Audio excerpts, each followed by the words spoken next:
If at 37, your limit is just being able to run that 30-minute park run, at 75, you're going to have a very difficult time getting around. So in other words, at 37, you need to be hammering through that park run if you want to make sure that when you're 85, you have no physical impediment. I'm not so deluded to think that at 80, I'm going to be doing what I am today. But what I want to know that I can do when I'm 80 is take a train through Europe and take my own luggage with me. I pay attention to how quickly I sometimes need to move through a train station with my luggage. Even now, I know like you have to hustle sometimes. Now, it's not the limit of my ability today, but if I'm banking on that being the limit of my ability when I'm 80, I know what level of fitness I have to have when I'm 50. So the starting point is exercise is the number one factor for our longevity. Recently, you were asked, I think it was in the Q&A you guys published on your show, that a chap who's playing tennis twice a week and basketball twice a week, is that okay? And I think your answer was, it's probably not optimal. To the person on the street, I believe if they heard that someone was playing tennis twice a week and basketball twice a week, they would be thinking, wow, that guy's crushing it. So I wonder if that's a good way of explaining your model for exercise and why we need this broad approach to movement. So maybe I'll explain what the Centenarian Decathlon is, and then I'll come back and your questions are an interesting one. So the Centenarian Decathlon is a model that we use to anchor the marginal decade. So again, the marginal decade, last decade of your life. So what we want our patients to be able to do is identify, again, in great specificity, physically what they want to be able to do. And the physical manifestation of your marginal decade, we describe as your Centenarian Decathlon. So you might have lots of goals in that marginal decade. They might, you should hopefully have some cognitive goals. Hopefully you have some emotional goals vis-a-vis relationships. But when it comes to the physical goals, we want you to be very specific, and we start by saying, look, we have a menu of options, and we want you to at least be able to identify 10 that you want to be able to do. And again, these are very, very specific. And I think there are some of these that many people would have on their list, and there are others that are unique to individuals. So there's some that are on my list that most people wouldn't care for. Like what would you say? I'm sure most people wouldn't care that, I want to be able to pull a 50-pound bow back. I love archery. So, and currently I draw like a 75-pound bow, but I want to be able to still draw a 50-pound compound bow. I still want to be able to drive a race car to within about 5% of how fast I can drive it today. Paul Newman, up until a few months before his death, was still driving at this, almost at his best times. So, those are some really kind of weird esoteric goals for me. But then I also have much more generic goals that I think make sense. Like I still would want to be able to walk up 5 flights of stairs uninterrupted. I want to be able to walk down 5 flights of stairs. Those are require very different types of strength and integrity of the musculature. I want to be able to get up off the floor. I want to be able to sit on the floor for 20 minutes, and I want to be able to get up on my own power. Again, how often do you see somebody in their 80s that can do that? It's very, very unusual. I want to be able to pick a child up out of a crib. I want to be able to pick a child up off the floor.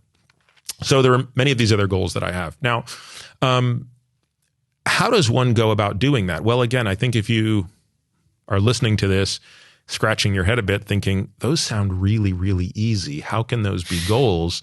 You probably haven't spent enough time around people in their 80s or 90s. Yeah. Those are staggering physical feats.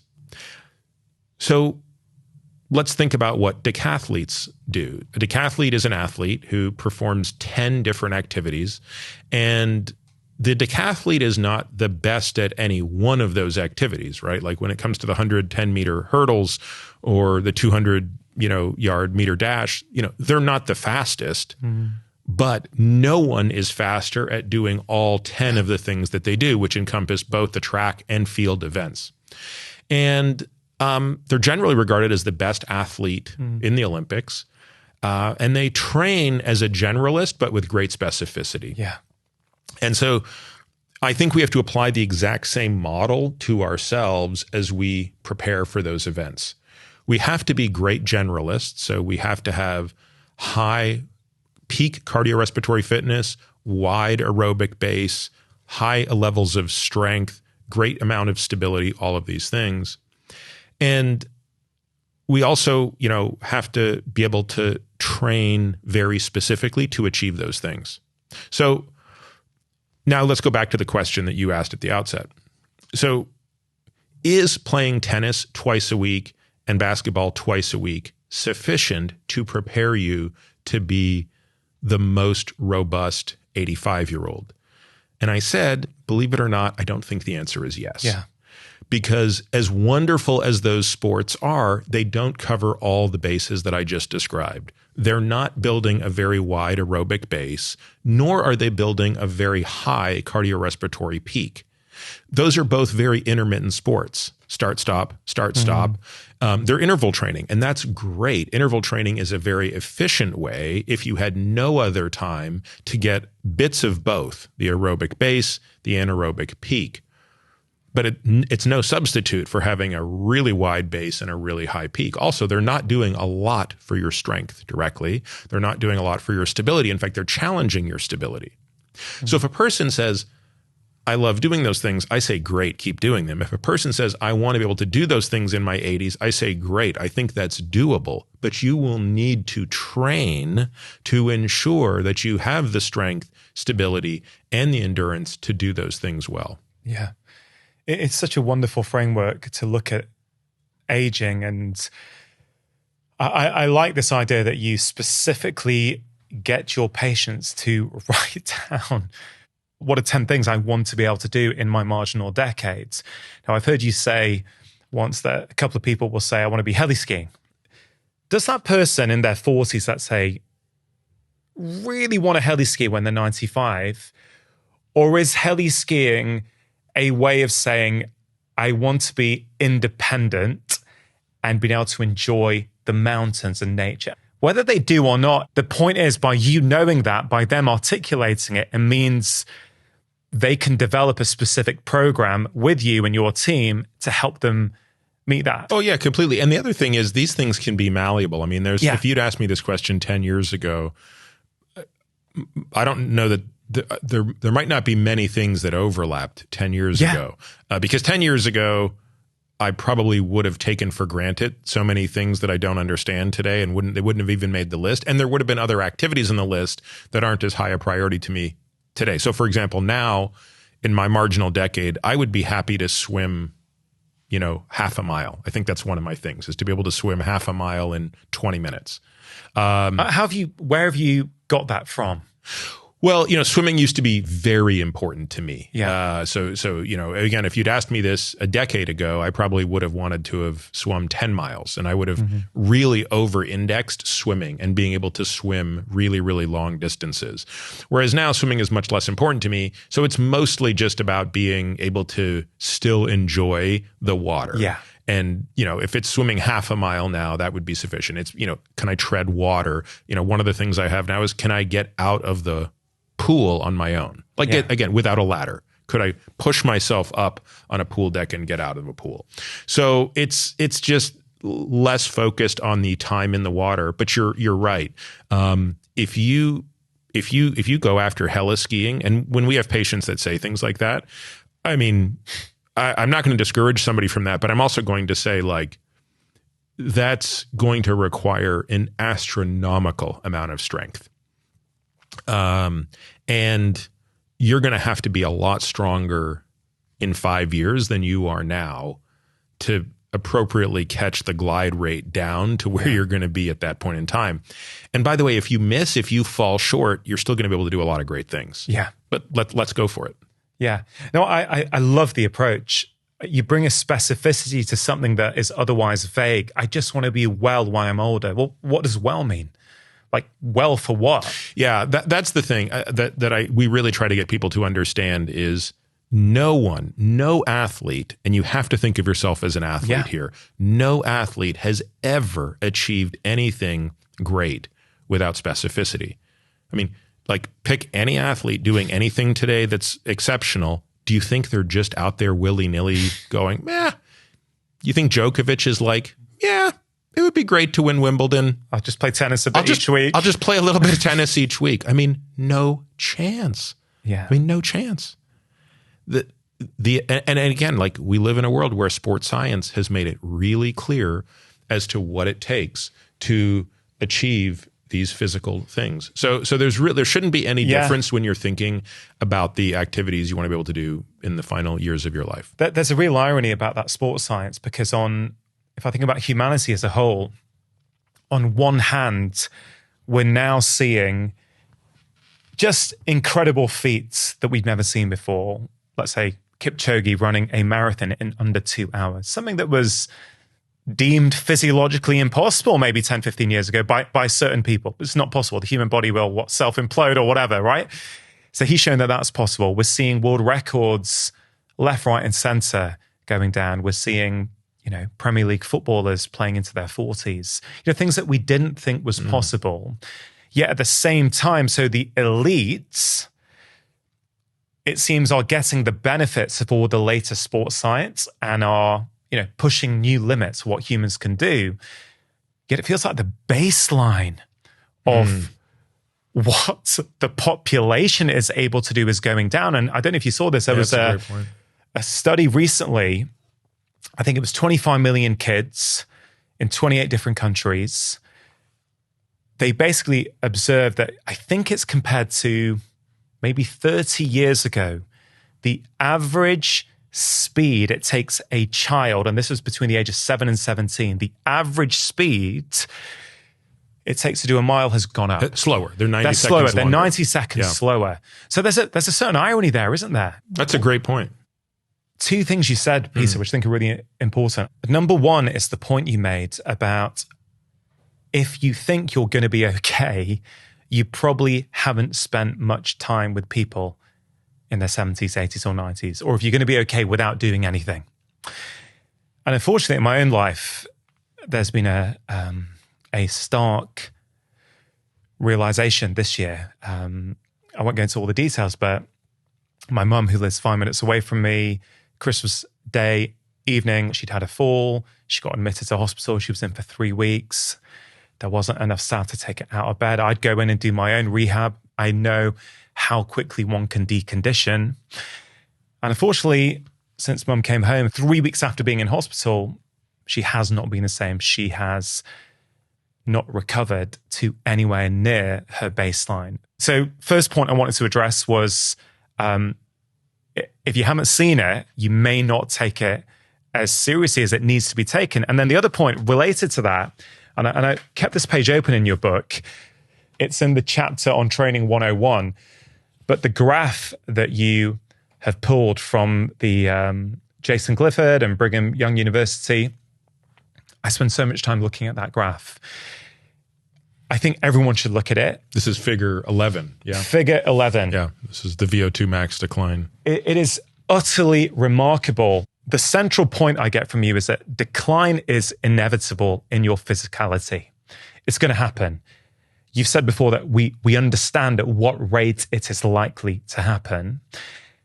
And I think it's genius this way that you go, if you want to do that in your 90s or your 80s, whatever that point is, you have to account for the decline, and therefore you have to be able to do some specific things in your 40s.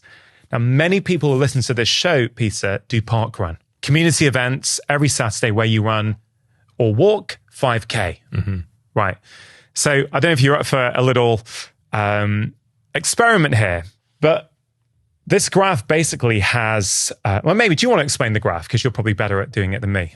Sure. Yeah. So the graph, it shows, I could probably do it from memory, but it shows three lines. So these lines are placed on against an X and Y axis. So the X axis is your age, and it's obviously increasing to the right. And the Y axis shows the VO2 max. Now, I can't remember how much we discussed VO2 max on the first. We didn't. So, okay, so let me explain this first. So VO2 max stands for maximum ventilation of oxygen. So what is ventilation rate or minute ventilation rate of oxygen? It means how much oxygen you're using at any point in time. So ventilation rate is defined in liters per minute. And you and I sitting here right now having this discussion are probably at 0.3, 0.4 liters per minute. Maybe 0.5 liters per minute because we're a little animated in how we're speaking, right? Yeah. So we're at 500 cc per minute of oxygen consumption. If we were to stand up and walk around this room, that would maybe increase to 1 liter per minute. If we were to go outside there and jog back and forth, that would increase to 2.5 liters per minute. And eventually, if we kept forcing ourselves to exercise at ever increasing pace and demand, we would reach a maximum. Yeah. And that can be tested for in a laboratory. So it's done either on a bicycle or on a treadmill, stationary, because you have to have a mask put over your face, and the mask is what is able to measure the amount of oxygen you're consuming.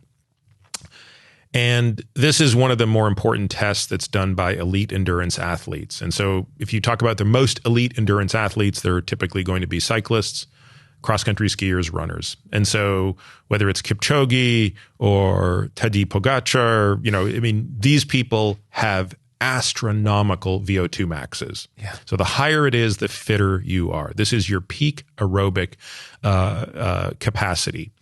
It's normalized by weight. So ultimately, the numbers that you're used to seeing are reported as, a number, say 50, and it's converted into milliliters. So 50 milliliters per minute per kilogram.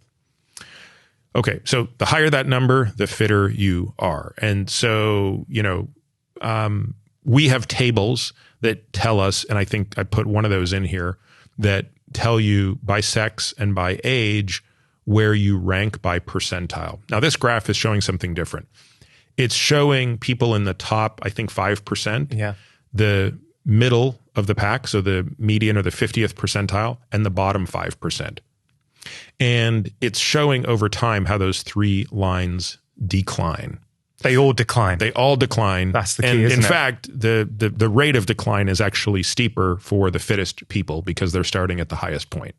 But even though it's steeper, they still have... They always remain higher. They remain higher. That's right. So you always want to be on the top line. What this graph also does that I find interesting, and the reason I included it in the book, is it shows various activity levels and what they correspond to in terms of a given VO2 max, so that you can observe when various people cross over. So at this point, I've lost my ability to memorize it, so I'll just kind of turn to the graph. So, for example, briskly climbing stairs requires a VO2 max of approximately 32 milliliters per kilogram per minute. It doesn't matter your age, right? If you want to go briskly upstairs, that's right. Whether you're at 30 or 90, you need to be at about 32 milliliters of oxygen per kilogram of body weight per minute. Okay. Now, here's what's interesting. People in the 50th percentile of the population at the age of 25 have a VO2 max of about 44. So they can do that pretty easily. By the time they reach 50, they've descended to that level. So a person who is my age, who's 50, at the middle of the population's fitness level, is just at the point where they're going to lose the ability to briskly climb a flight of stairs. And it's only going to go down from there. Now, interestingly, someone in the bottom 5%, even at the age of 25, is below that level. Wow. Okay, now let's look at someone in the top 5%. Someone in the top 5%, who, by the way, at the age of 25 is at about 62. In terms of their VO2. In terms of their VO2 max. They don't hit that level of being right at their threshold until they're 75.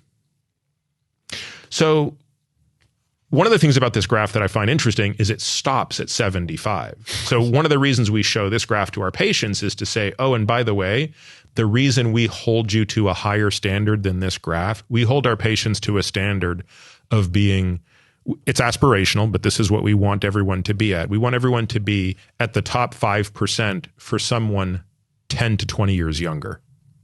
And the reason for that is we want you to actually be able to thrive into your final decade of life. And you have said, Peter, before, there is no reason that most people cannot be in the top 25%. Absolutely not. There is simply, I mean, you would have to have a mitochondrial disease to not be able to reach the top 25% of your age. So this is really empowering, I think, for people that no matter how old you are, of course, the earlier the better, you want to give yourself buffer room. So let me just summarize to make sure I've got it right, make sure everyone's following along, that essentially your VO2 max is a super important metric. It is going to get worse as you age in a relatively predictable fashion.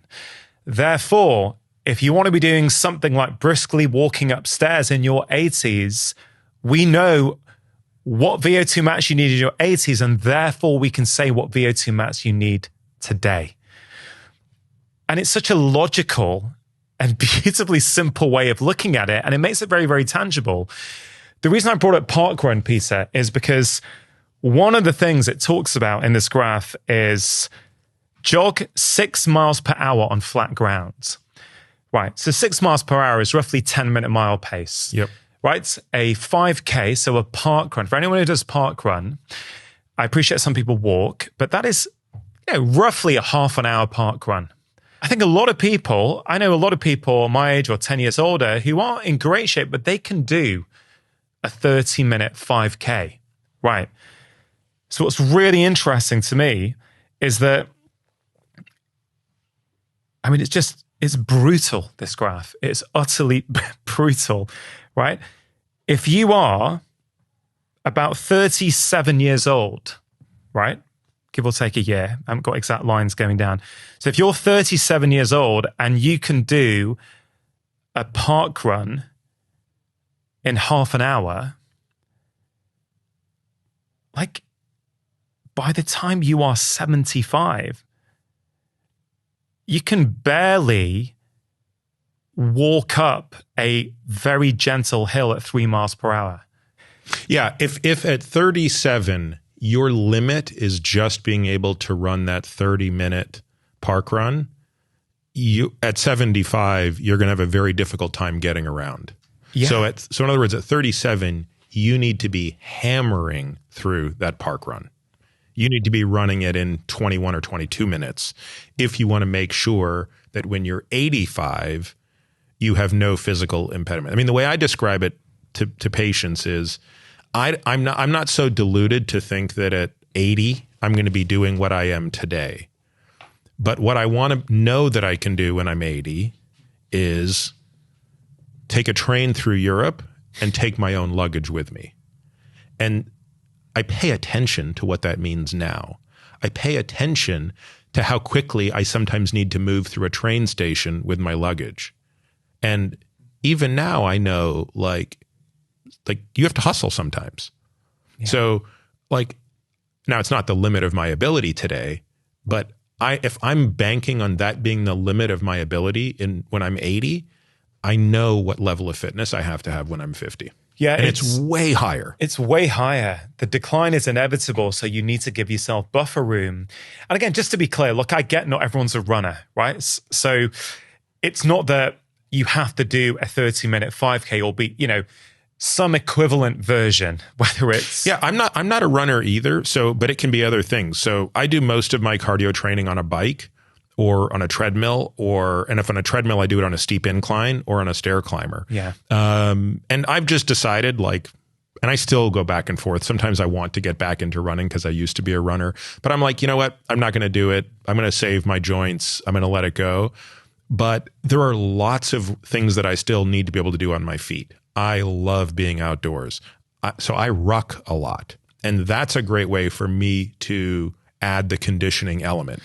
And for people who've never heard that term, ruck, would you mind explaining it? Yeah, so it's walking with a very heavy weighted backpack. So I walk all over our neighborhood, because I live in Austin, it's all hills. So it's up and down very steep hills with a weighted backpack. And depending, sometimes I will go with 60 pounds, which is normally what I do. And there are other days when I really want to push it, I'll do 100 pounds. And that I'm walking, but it's still the most taxing thing you can imagine when you're carrying that much weight to walk, up a hill that's 15% grade with more than half your body weight on your back. Yeah. So you don't have to be a runner, I think is the point, to test this system.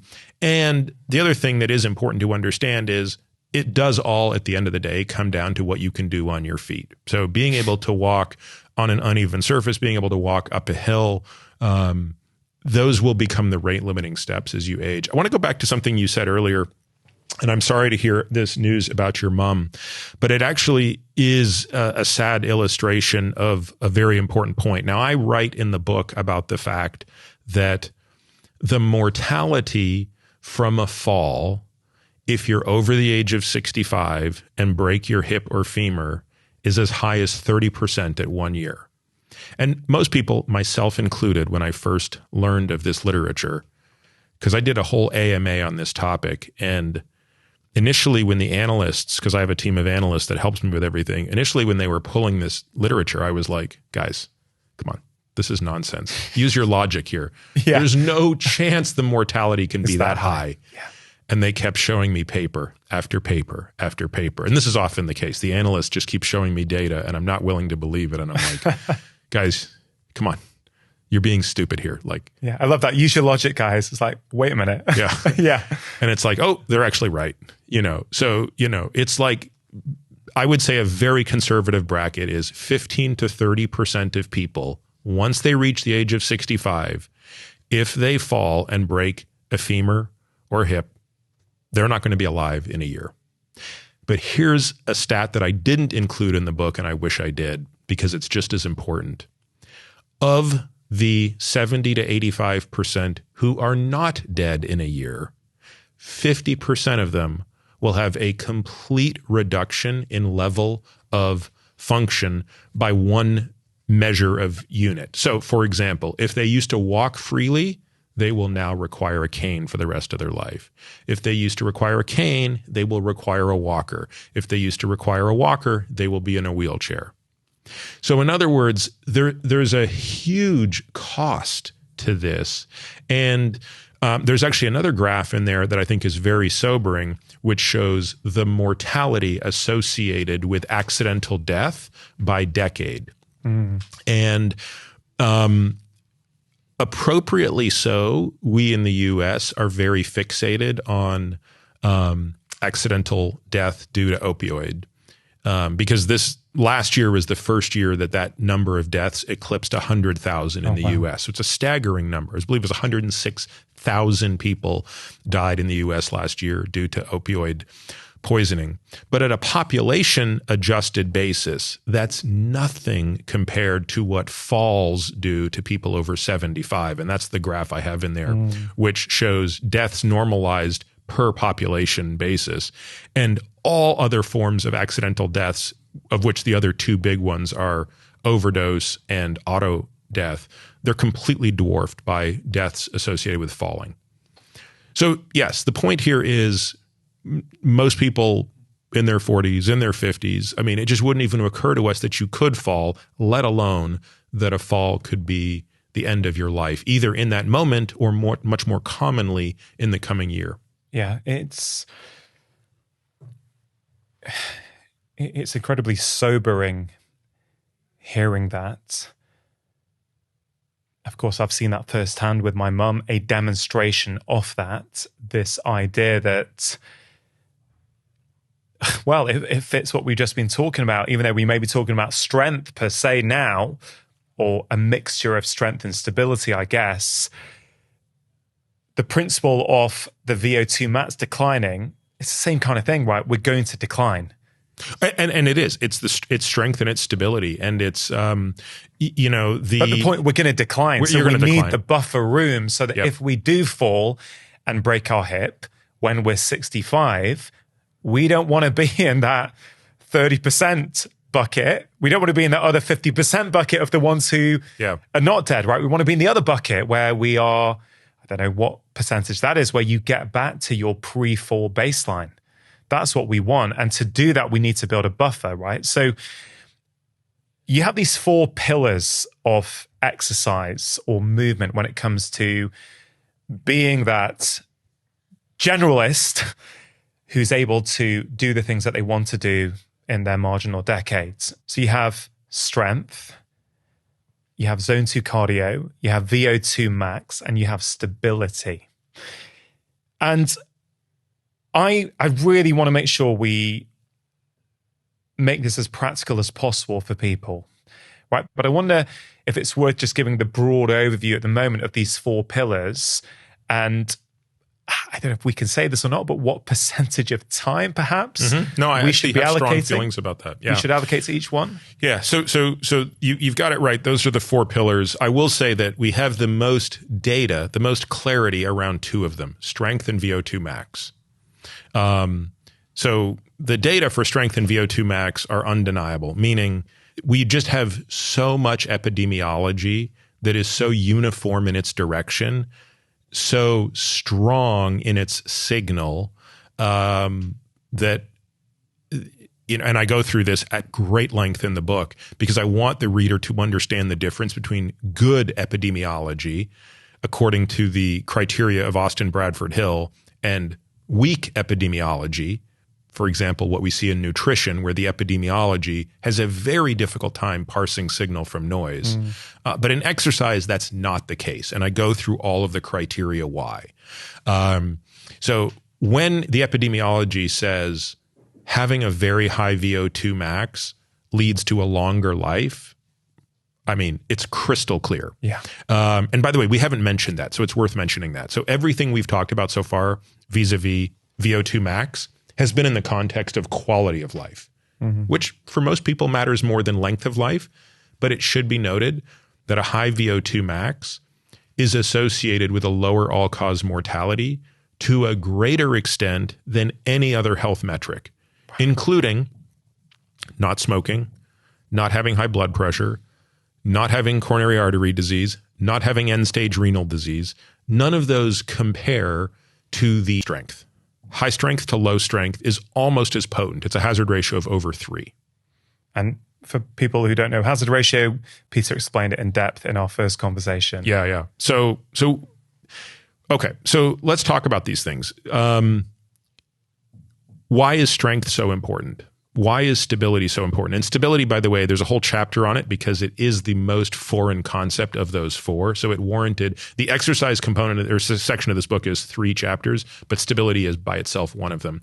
Stability basically is the capacity to transmit force from the body to the outside world and vice versa, stably and without injury would be the easiest way to explain that. So every time you're taking a step, you're transmitting a force to the ground. That's what propels you forward.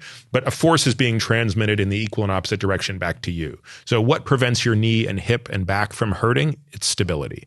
What allows you to do that efficiently is stability. So typically, when an elderly person falls, it's due to a lack of strength and stability. Stability is, for example, what allows the foot to maintain balance. If you think about it and watch yourself in the mirror, if you're doing an exercise standing on one leg, let's say you're doing a single leg RDL or something like that, you'll notice that foot is twitching like crazy to try to preserve balance. And RDL, Romanian deadlift. For anyone who's not familiar with that. Yeah, but look, stand in front of a mirror and stand on one leg and watch your foot. Watch what it needs to do. And we think of that as balance, but balance is kind of like the readout state for stability. Yeah. Most people probably have heard of different types of muscle fibers, fast twitch muscle fibers and slow twitch muscle fibers. Well, the fast twitch muscle fibers, the type 2 muscle fibers, are the muscle fibers that give us power. The slow twitch muscle fibers are the ones, and I'm oversimplifying a little bit, but they're the ones that kind of give us more endurance. So you can have strength in both of these fibers, but the explosive power comes in the type 2 muscle fiber. Well, that is the hallmark of aging, is the atrophy of that type 2 muscle fiber. So hold on, Peter.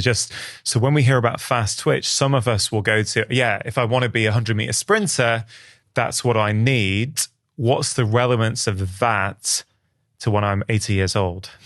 Because when you're 80 years old, if you lose your footing slightly and let's just say you're stepping off a curb and you lose your footing, you need to be able to react with enormous force. And that's those fast twitches. The term fast twitch and slow twitch is unfortunately a little bit misleading. While it is completely true that fast twitch fibers twitch faster, it really means, and the real reason we use the terminology is they are fast to fatigue because they are much more powerful. Mm-hmm.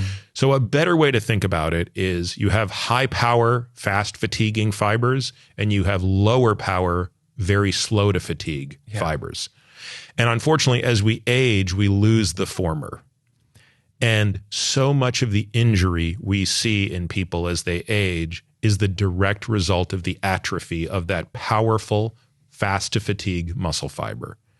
Now, if you train it, you can maintain it. Now, you'll never no 80-year-old is going to walk around with the volume of fast twitch muscle fibers that a fit 30-year-old has. That's not going to happen. But a well-trained 80-year-old can still have the fast twitch muscle fibers of a 60-year-old. Mm-hmm. And that's what we want to have. We want to know that we still maintain some power in those muscle fibers. And that's why, for example, lifting heavy weights is essential for everyone at every age, be it man or woman. So again, one of the big misconceptions is women don't need to lift weights. That's completely incorrect. Mm-hmm. One of the misconceptions is, as you get older, you shouldn't be lifting weights. I mean, this is a complete misconception. So strength training is imperative for people as they age. And not only does it have an enormous impact on bone mineral density, but it has this enormous impact on these type 2 muscle fibers. We were talking about fast twitch and sprinters. I just want to clarify, when you're lifting weights, does it need to be done with speed in order to really help that fast twitch fiber, or does simply lifting a heavy weight slowly also count as a stimulus for that particular fiber? It still does. It doesn't have to be lifted quickly. So it really comes down to the weight. So you have to lift a heavy enough weight that the type 2 muscle fiber gets recruited. And if the weight isn't heavy enough, the muscle will simply recruit the slow twitch fibers to do the work. Yeah. If we just zoom out for a moment and think about a lot of the centenarians that we see being interviewed, and of course that's not a scientific study, this is just observations of humans in blue zones or wherever it might be.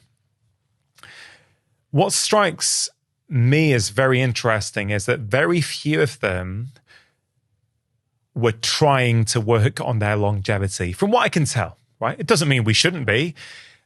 It also is pretty obvious that most of those people are living in environments whereby a lot of the things that you write about were being automatically covered. Let's say, I don't know, a farmer in Sardinia still herding goats in his 80s, right? Well, it's kind of going up hills a lot, walking, VO2 max, probably lifting things around.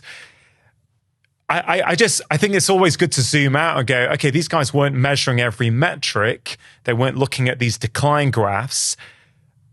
I feel, and I wonder what you feel about this, is that because of the way many of us now live, we kind of need these frameworks to help us achieve what these guys are doing naturally. Yeah. Or would you see it differently? No, I see it exactly that way. Do you remember in like the original Spider-Man story, you've got Peter Parker when when his Uncle Ben gets shot. Yeah. And right before that, his uncle says to him something, which is, Peter, with great power comes great responsibility. And I kind of always have that in the back of my mind when I think about modernity. Yeah. Do I like the fact that it's 2023 right now? Or is there any reason I'd want to go back to 1923 or 1823 if you gave me a time machine? The answer is zero chance. There's no chance I'd want to go back to 1923 or 1823 or 1723. So in other words, I fully buy the beauty of the modern world we live in. It's not perfect, but it's better than the world 100 years ago, 200 years ago, and 300 years ago. But it comes at a cost. Like everything. And we have to be very mindful of that cost. And by the way, I think that exercise and nutrition are probably the two greatest examples of where we pay that price. So, we spent hundreds of millions of years evolving, depending on which form of ours you're considering. But even if you consider just Homo sapiens, right? Like, just think of the last hundreds of thousands of years of evolution. What really gave us our superpower to leapfrog ahead of all these other species was our brain. Mm-hmm. And what enabled us to have a brain that was so energy demanding was the capacity to store energy. Yeah. So in some ways, the human superpower from an energetic standpoint is the capacity for energy storage. We are very efficient at energy storage. That served us incredibly well until relatively recently. When energy became so abundant, energy, of course, in the form of food, that superpower became a detriment. Yeah. And now most people, certainly in the developed world, are overnourished. And we're on the wrong side of the energetic curve. Yeah. Does that mean that we should all aspire to be hunter-gatherers again, where we don't know where our next meal is going to come from? No, it just means we have to understand that with this great privilege came a responsibility. The same is true with movement. Our ancestors didn't deliberately exercise. Yeah. If they saw that there were things like gyms and treadmills, they wouldn't fathom what we were doing. But all of this is a construct we've had to create to compensate for the fact that the modern world has taken the need for all movement out of our lives. So we have to go above and beyond. So maybe if you're listening to this and you're a person who doesn't like exercising, that's fine. But just understand that there's a huge responsibility that comes with living in the modern world to yourself. Yeah. And even though, your ancestors 5 generations back wouldn't exercise, they didn't need to. They didn't need because to. of what they were doing. Yeah, and also, I love that line of thinking, because it also means, I think, yes, we need to take responsibility as much as we can within our means, within our, what's possible in our environment. But I often say to patients, if your great-grandparents were here today in this food environment, we'd probably find 78% of them would also be overweight and obese. It's Absolutely. not a moral failing. No, not at all. It was your superpower in a different environment. Now it's your Achilles heel. So it's definitely worth considering. And even this laziness to exercise, we've always kind of been lazy. We've always tried to conserve energy. One of my dreams is to go to a tribe. I won't say it's a dream, a thought experiment with a treadmill. I just wonder what they would think about. What you're on a treadmill for an hour. You're not even going anywhere. What are you doing? It's actually a ridiculous concept. And it's been done. Anthropologists today, there are still a handful of remaining of hunter-gatherer tribes out there. And everything I have read says that they are in prime energy conserving mode. So when they are not hunting or gathering or moving with deliberate purpose, they're conserving energy as much as possible. In fact, I think Herman Ponzer wrote about this. He writes about their total body energy expenditure is quite low. Yeah, it's really fascinating.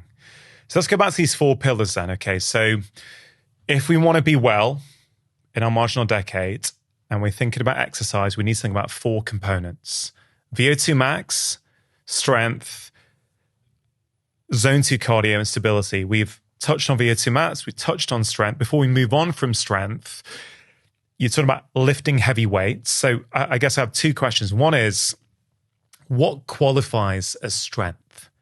Right. The reason I ask that question is because, let's say you're a runner, right? And I personally think running's fantastic. It's a very innate human movement. You're loading your you're interacting with the ground, you're putting load through your joints, through your tendons. If you're doing hills, that is a form of strength training for your legs, right? So if you're a runner, and yes, this is lower body, not upper body, if you do hill repeats regularly, does that qualify as strength training? Probably not, because it's still a high enough number of reps that it's not hitting the type 2 muscle fibers. Okay. As evidenced, and by the way, even when I'm walking up a hill with 100 pounds on my back, up a 15% grade, I'm still doing so many reps that I'm mostly fatiguing my type 1 fibers.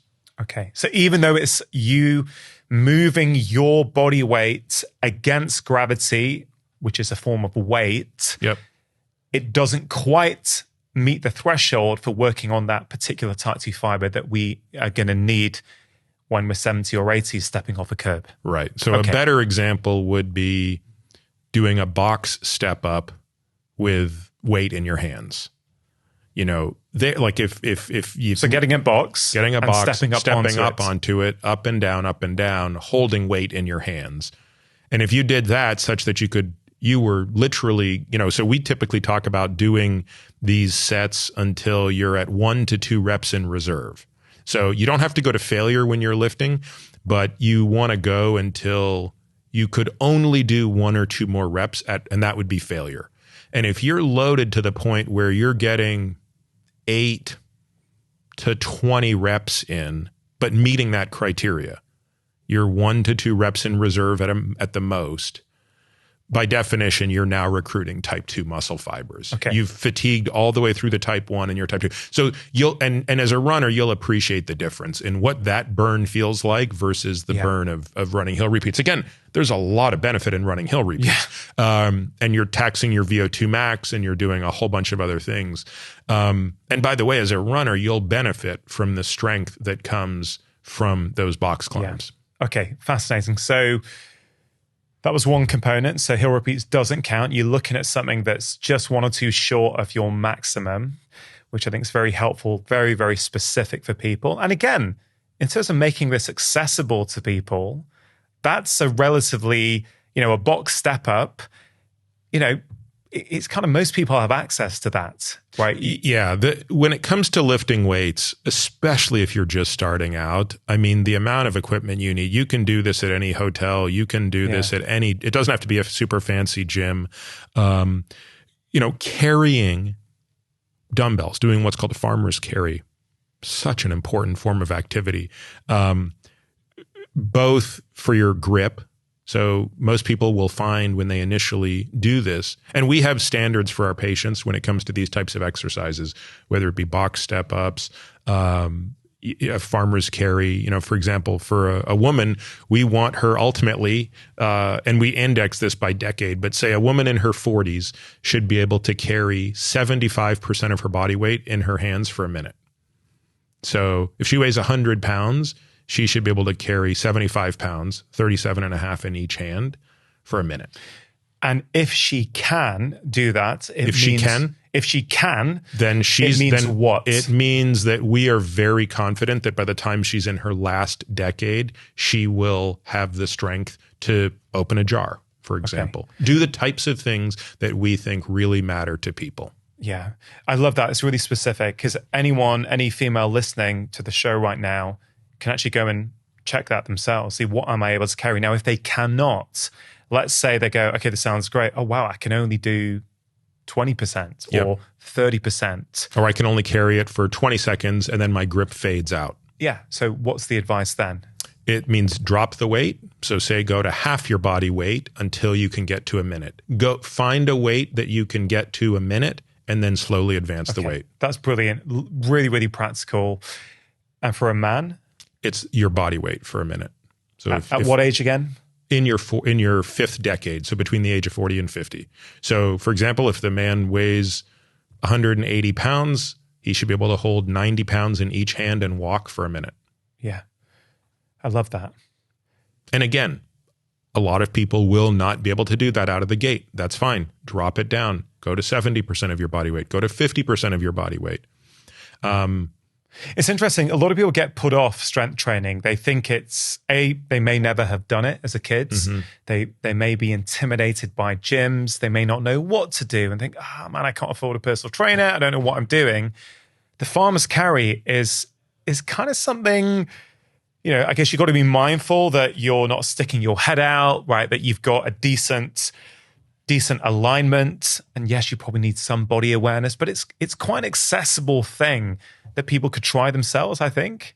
Yeah, for sure. And we've I can't remember if we included the farmer's carry in the video for the book, but there are a series of videos we made to go with the book. It's on your website, right? Yeah. Yeah. So there's we'll probably at least in the show notes. Yeah, there's at least half a dozen of the exercises, including the step up, where we show the correct form. Because you're right, you can cheat, you can do these things incorrectly. There's a lot of ways to do this, and we always have people start these things with just body weight, for example, in the step up. Before they move to any weight. Staying on strength, let's talk about grip strength and foot strength, the extremities of our body. Why are they so important? Maybe there's a lot of data on grip strength. Yes. But what's fascinating for me,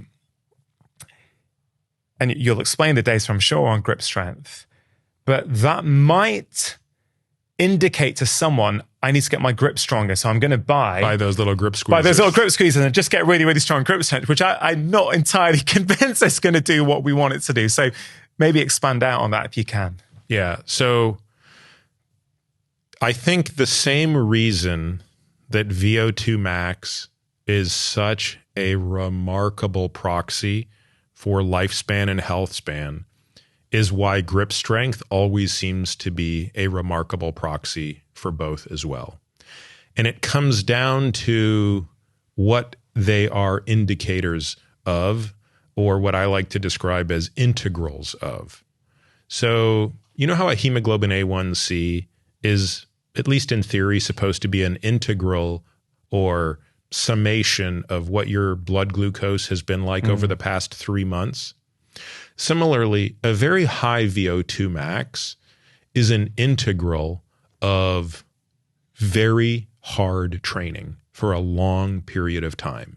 Yeah. If you took an unfit person and said, I want you to train really hard for a week, they're not going to have a high VO2 max in a week. In fact, if you took a person at the bottom 5th percentile and had them exercise for 3 months, they're not going to get to the top 5th percentile. That's why a person at the top 5% of VO2 max, you can tell, has years of training. That's what it's telling you. So it's such a good predictor of lifespan because it's reflecting so much more than we can ever get out of a questionnaire. Tell me how much you exercise a week and how strenuous it is. Who cares? Like, all those inputs are reflected. It's totally reflected, and it can't be hidden. It can't be masked. It can't be cheated. Yeah. The same is true with grip strength. Grip strength is an integral for overall strength. You can't be very strong without having a strong grip, right? So I mean, think about being in a gym and lifting weights. You're always using your hands. I'm here in London right now. We're at a hotel. I was deadlifting yesterday, and I sometimes bring liquid chalk with me because, if you're at a gym and they don't like you to use chalk, you have this liquid chalk, and I forgot to bring my liquid chalk. And so I had to deadlift without chalk yesterday.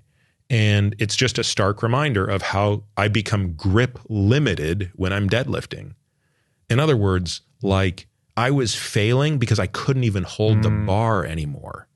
So I actually ended up dropping the bar at some point, not because my glutes and my quads and my legs were because that was a limiting factor. I was limited by my grip. And you start to realize so much of what I'm doing in the gym is driven by my grip strength. Yeah. When I'm doing a pull-up, if my grip is failing, I'm failing. And that's why farmer's carry, of course, is such a good functional exercise. That's right. Yeah. You're using your grip so often when you are strength training. And so it's true that it's an easy thing to measure. And that's also true of VO2 max. It's objective scientifically measurable, reproducible. You can measure it here in London. You can measure it in San Francisco. You can measure it in Delhi. It doesn't matter where you are. You can always measure this. Same is true with grip strength, leg extension, chest press. I mean, these are the things that they typically measure. But you're always going to see the studies talk about grip strength. And I agree with you completely. It's a bit misleading because people think, great, I just need to go get a little squeezer thing. And it's like, no, definitely don't get a little squeezer thing. Go pick heavy things up and walk around. Yeah, there's something about that, the extremities, isn't there? That's how we interact and carry things, but our feet are how we interact, and these are the hands and the feet are the force transmission to the outside world. Yeah, and I was going to say bias, but yeah, I was trying to be aware of my own biases. I personally have been wearing minimalist shoes for over 10 years now. They've been transformative for me. I've recommended them to so many patients over the years, not everyone, but many of them. And I've heard and seen so many improvements. Now, again, you've got to be careful. I'm not talking about going from wearing cushion shoes your entire life to suddenly trying to run marathons in minimalist shoes. No. Let's be logical. Let's be rational about this. But I wonder what your perspective is on foot strength, how it relates to what you just said about grip strength, and potentially where minimalist and barefoot shoes may fit into this part of the conversation. Yeah, I mean, I have the luxury of because I work out at home, I work out barefoot. Me too. So I do really enjoy being barefoot as much as possible. And I think that, look, the feet are very similar to the hands. In terms of musculature. What I think most people would appreciate is we have much more dexterity with our hands than we do with our feet. And a part of that is the fact that our hands are never really restricted the way our feet are. So when we're in tight-fitting shoes constantly, so in other words, it's not just being in a minimalist versus a non-minimalist shoe. It's kind of like having your toes jammed together. Pointed toes. Yeah. 12 hours a day. That creates for a difficulty in using the foot the way it was kind of meant to be used. So for people who have kids, look at your kids' feet. Yeah, you see what happens. Yeah. So anyway, a long-winded way of saying I completely agree. I do think that the shoe industry has kind of probably gone to a place where we're not making healthy feet, and many people, myself included, have had to spend a lot of time undoing the damage of wearing shoes too often and very tight shoes. And interesting, there was a study done at the University of Liverpool, I think, a couple of years ago. And to be fair, this study was done wearing Vivo barefoot shoes. And to be completely transparent, they are one of the supporters of this show. And I was making it clear that I was buying them with my own money for 7 years before they started sponsoring the show. That being said, that study showed that adults who were wearing these minimalist shoes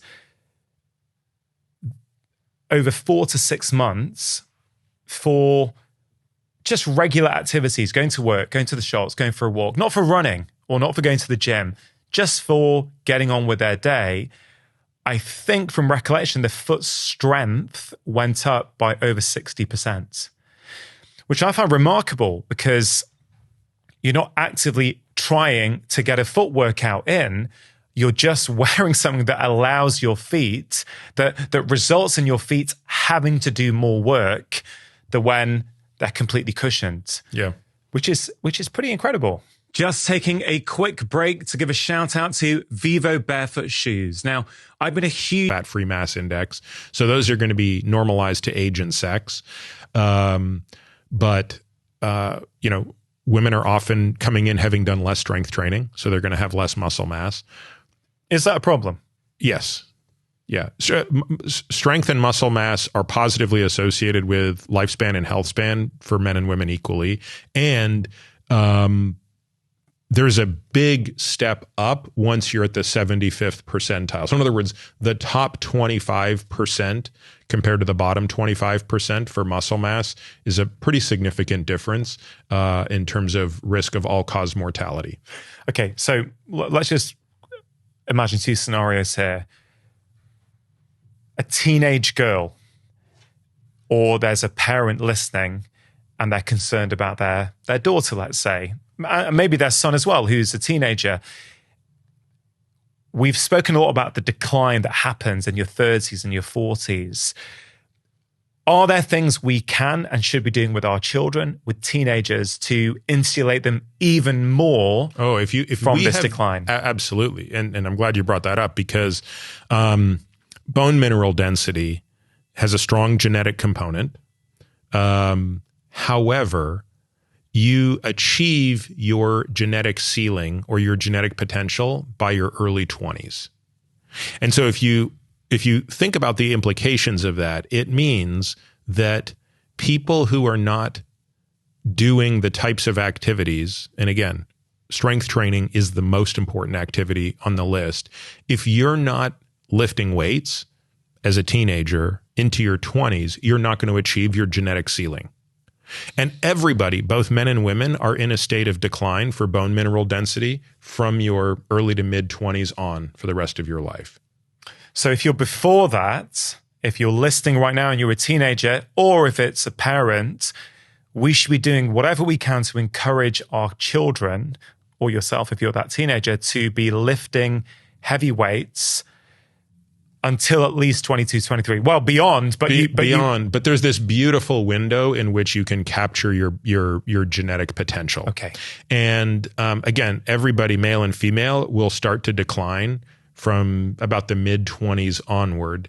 Women have a much more precipitous decline at menopause if they don't go on hormone replacement therapy. So estrogen is the most important hormone in bone health for both men and women lose their estrogen precipitously at about the age of 50 if they don't go on HRT.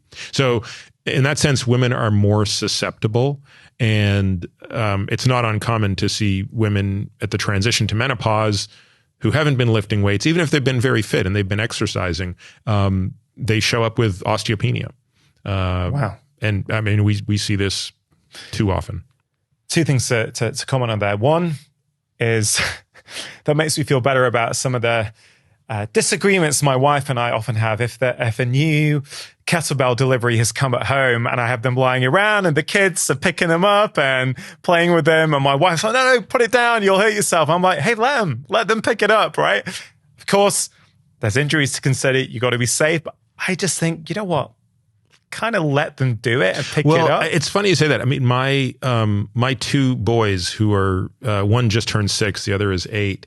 They've really become interested in coming in the gym with me in the past year, and I've just started them doing kettlebell lifts. Wow. So it's a deadlift basically with a kettlebell. So they're standing over a kettlebell, and at first I just had them doing it with the lightest kettlebells, and they were really getting annoyed and they really wanted to start lifting heavy things. So I said, okay, guys, on the condition that you can listen to me and you can do this properly. And actually it turned out to be really challenging to cue a 5 and 6 year old to do a deadlift because I can't cue him the way I would cue you. Yeah.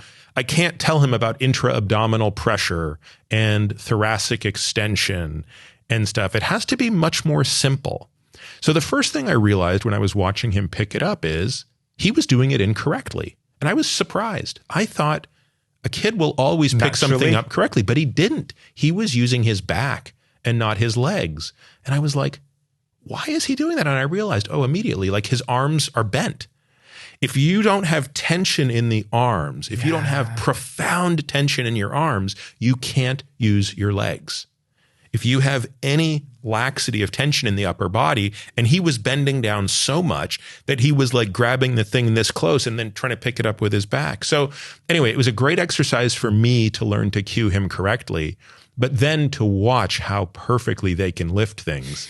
And now it's like, okay, so he just comes in the gym and all he wants to do is pick up that kettlebell up and down, up and down, up and down. How old is he? He just turned 6 a couple of weeks ago. I love that. Yeah. I love that. And obviously he wants to do what daddy's doing, and daddy's lifting stuff. I want to do that as well. So we can harness that potentially. Yeah. But the point is, this is so important for teenagers.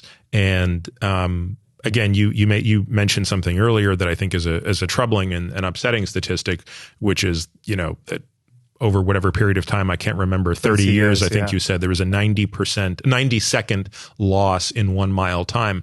Unfortunately, I'm sure there was a comparable statistic for loss of strength as well.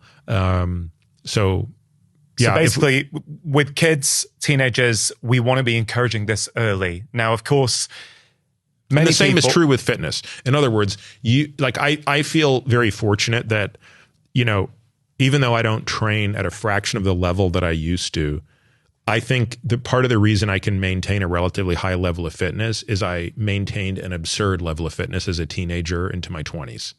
So in other words, I reached a genetic ceiling then that I think makes it easier for me to stay in shape now. And again, that shouldn't mean that anyone who arrives at 50 who's not in shape should be discouraged. In many ways, they have more potential. They have a potential to be higher than they were before. I don't. I'll never be as high as I once was. But I'll probably be higher than that person on account of the fact that I had that capacity so young. So again, to your point, if you're listening to this and you're a parent or a teenager, you really want to make sure your kids are fit. Yeah. When I think about your work, Peter, and when I think about the things that you're talking about in Outlive, a lot of what you're asking, or I guess suggesting people consider doing in their lives, requires them to make some quite significant changes sometimes. Now, over the course of my career as a medical doctor, I've changed my perspective on what really causes a patient to change. I used to believe that knowledge was all that was required. Knowledge is power. And I've realized that I don't think that's the full story. Even with the knowledge, there's a lot of knowledge out there, and podcasts, books. If knowledge was the answer, we wouldn't have a healthcare crisis. So my question to you is, in your experience, what are the common obstacles you find for people who are trying to make changes? I think it depends on the changes, but if so put that nuance aside for the moment. I think in some cases the impediment to change is just inertia. I mean, sometimes it is difficult to say, this is the way I kind of live my life. These are my habits. I want to create a new set of habits. That requires sort of a willingness to do something different, which for some people, they don't want to break a habit. So I'll give you an example. I think they realize that doesn't sound very clear. If you tell a person, look, you've got to go to bed an hour earlier, and it would really be great if you didn't fall asleep on the couch watching TV, because that hour of sleep that you're getting on the couch, then you have to wake up and go into bed, like that's just lousy quality sleep. Well, the impediment to change isn't that they don't understand, as you said, that sleep is important, but it's that they have a real habit around sitting on the couch to watch TV after, to unwind. And you're now basically saying, well, you're going to have to come up with a new way to unwind. So it's the introduction of, you're going to make one change, but it actually requires several changes. Yeah. And I think that sort of underlies a lot of things. I also think there are, certain things that people have to do that are not that pleasant initially. So for a person who's never exercised, I think it's actually quite intimidating and initially unpleasant to exercise. And you can tell them until you're blue in the face that once you get over kind of the initial challenge of this, it's actually going to feel quite good. You're actually going to appreciate the fact that it's not just beneficial for you in the long run, which it is, but even in the short run. But they do have to take a bit of a leap of faith sometimes to do that. I think when it comes to changing behaviors, for example, such as food, sometimes realizing that changing the default environment of your food is very important requires a big leap forward. So it's one thing to say, look, I want you to, stop eating this way and start eating this way. Isn't as simple as saying that. It's, well, your pantry needs to change, and the types of places you go for lunch need to change, because, you want the changes to be requiring less willpower and more automated behavior. Yeah. So I don't think I'm being very articulate when I'm saying this, but I guess what I'm trying to say is it's usually not one change. Yeah. It's usually multiple changes that have to be set up to make the behavior of interest be more automatic. Yeah, I would say that very much echoes my own experience. I guess what I often think about with patients, very, very similar to you, I think, is that all behaviors are there for a reason. They serve a role in our lives. And I think often we try and change the behavior without understanding what was driving that. So is the sugar you're craving at 9 p.m. on the sofa really physical hunger, or is it emotional hunger? You know, is it that you've had a crap day? Is it that you've fallen out with your partner and that bit of sugar is going to help you? Because if it is, then you might need a different strategy. Is it that you feel lonely, and instead of the sugar, maybe you want a phone call with your friends? Is it stress? Maybe you want a relaxing bath rather than that sugar, or whatever it might be. And so I would say that's one of the key things that I've learned over my career is, yeah, you can change the behavior without addressing that, but it tends to be short-lived. Classically, new year, new you, you know, fine, spinning 4 times a week, every week for the whole year. No, well, you do it for 2 weeks when your motivation's high, and then suddenly you've had that bad day at work and you need to pick the kids up and whatever. It's, you know what? That's too hard. So is that something you spend time within your practice trying to understand? Because look, the behaviors are great. I want to talk about more of these behaviors that we want people to do, but it's often not the behavior. It's the impediment to that behavior that I find I spend a lot of time with patients. I think we do as well. And I think that is the biggest challenge. And certainly within a year of being in our practice, there's no patient who's at a loss for what they should be doing. Right. That's, there's not much of a mystery. It might be a mystery when they come in. There might truly be some confusion about, the optimal strategy around exercise or whatever. One of the things that we try to remind folks, I just think of it with the example you gave, is try not to have 2 back-to-back misses. Yeah. Right. So the example you gave there of, so you for 2 weeks you're doing your 4 spin classes a week and it's all going well, and then you have that bad day. I think that a lot of people get into a negative spiral when they punish themselves for that bad day, and they feel ashamed that they've missed their workout, something that they set themselves to do. And sort of that shame becomes the more dominant emotion as they are getting ready to have that next workout, and it becomes easier to miss that next workout.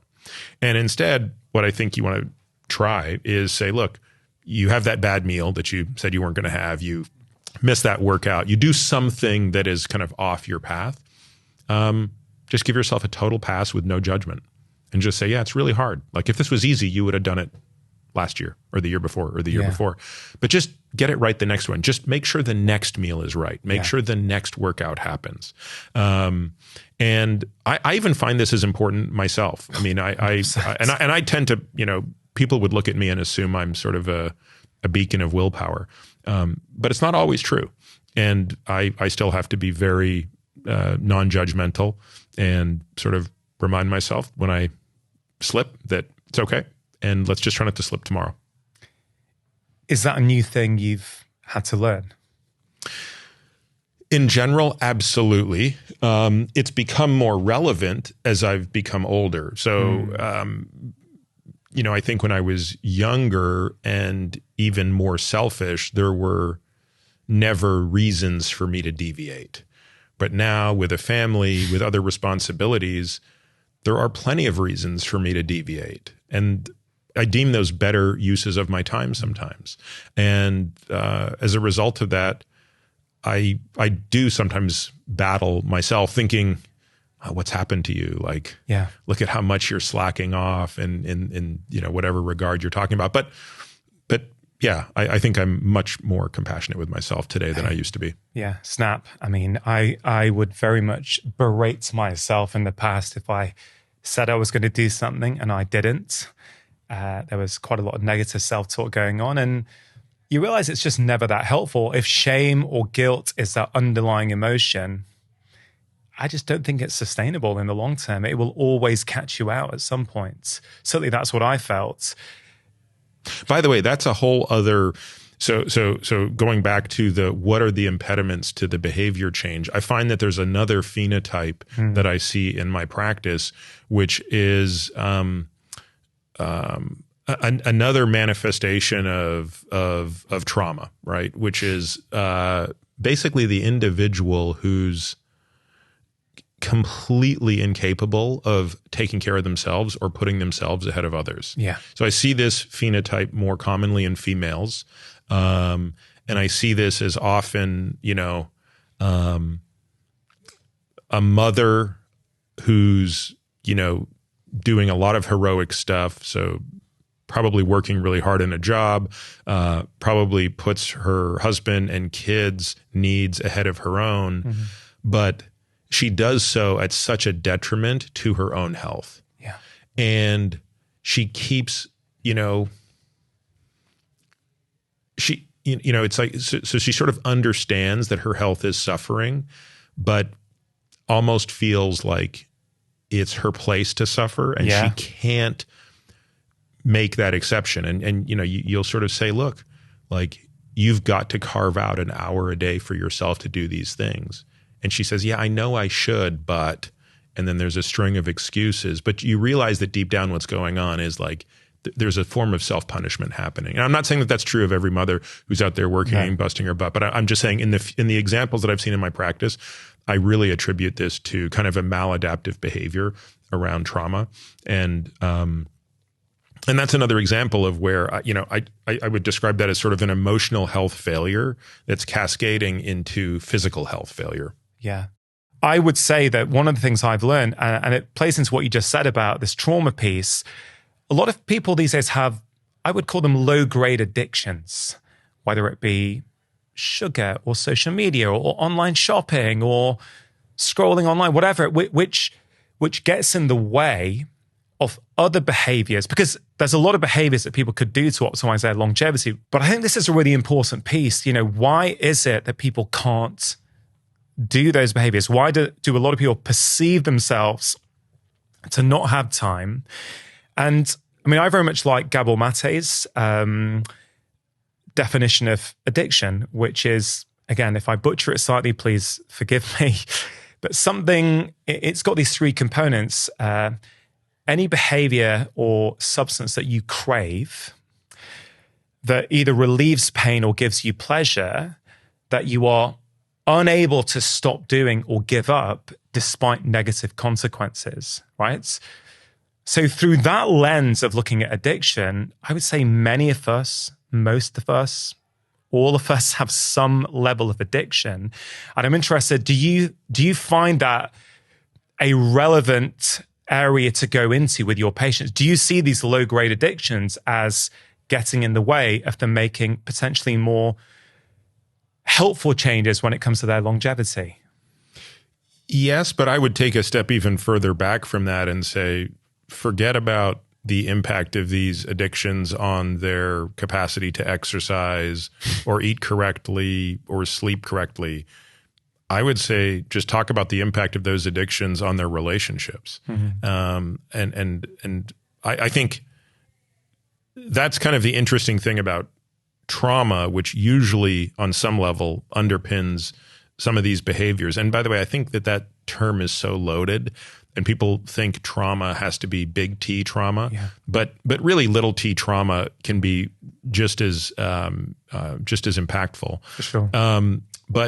But not kind of dealing with those things and not understanding that most of those things produce really wonderful adaptations, but as collateral, they sometimes have maladaptive behaviors. Yeah. And failing to deal with those things can have the impact on the physical side, which we talk about, right? It's usually going to come in the form of failing to engage in self-care through those behaviors, those positive behaviors. But it can also be pretty disruptive to your interpersonal relations. And I think if your interpersonal relationships are compromised, your quality of life is compromised, your happiness is compromised, your joy is compromised. And honestly, I think that's just as problematic. So to your question, I think the way to approach that with patients is probably to find out where they're sensing the discomfort the most. Yeah.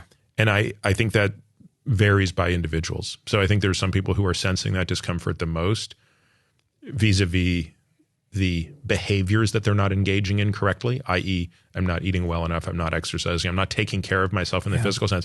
Whereas I think for others, the way in which they're going to face up to that is going to come through the destruction or damage on their relationships, be it with their spouse, their kids, their friends, coworkers.